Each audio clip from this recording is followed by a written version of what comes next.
మంచి అవకాశం passing load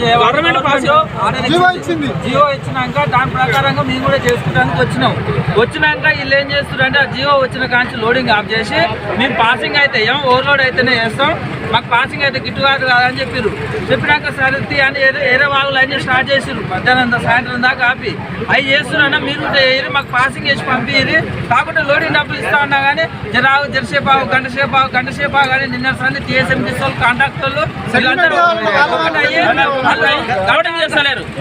గంట కానీ ఆపినాక మళ్ళీ మార్నింగ్ చేస్తామన్నారు.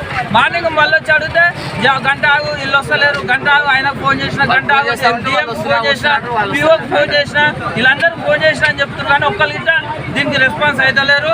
మాకు నీళ్లకు దీనికి ప్రతి ఒక్క దానికి ఇబ్బంది అవుతుంది. తోటి వాగులలో మొత్తం అన్ని పనులు లోడ్ అయిపోతున్నాయి. ఓన్లీ ఇది ఒక్క ర్యాంపు మాత్రమే లోడ్ అవుతుంది, లోడింగ్ చేస్తున్నాడు. మమ్మల్ని లోపల తీసుకొని బండ పెట్టిండు. మాకు నీళ్లు రాకుండా వాటర్ రాకుండా తిండి దిబ్బలు రాకుండా చేసి పట్టం పెట్టించిండు. మా కడుపు కావాలి. ఇప్పుడు మీరు రోడ్ ఎక్కినామన్నా లోడింగ్ చేసి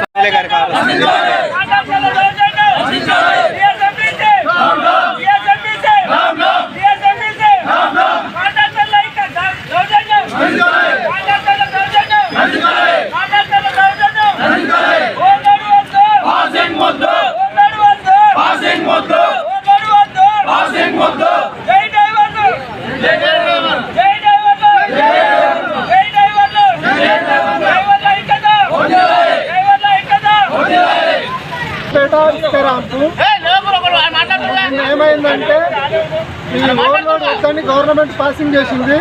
ఆ పాసింగ్ చేసినప్పటి నుండి ఈ కోరి కాంట్రాక్టర్ వాళ్ళు మేము బకెట్లు వేస్తేనే లోడ్ చేస్తాము, లేకపోతే లోడ్ చేయము, పాసింగ్ లోడ్ చేయము, మాకు డబ్బులు కావాలి, బకెట్కు 2000 ఇవ్వండి, లోడింగ్ 1500 ఇవ్వండి, ఇస్తేనే మేము లోడింగ్ చేస్తాము.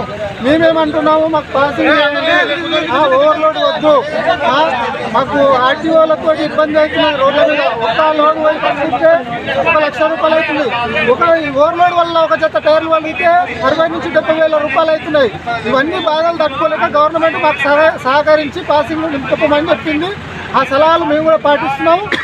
పాసింగే తీసుకుపోవాలనుకుంటున్నాం. గవర్నమెంట్ చెప్పిన రూల్స్ ప్రకారం ఈ కాంట్రాక్టర్లు ఏముంది, ఓవర్లోడ్ వేస్తేనే మాకు గిట్టుబాటు అవుతుంది, బకెట్లు వేస్తేనే గిట్టుబాటు అవుతుంది, అట్లా అయితేనే లోడ్ చేస్తాం, లేకపోతే లోడ్ చేయము అని 3 రోజుల లోడింగ్ బంద్ పెట్టారు.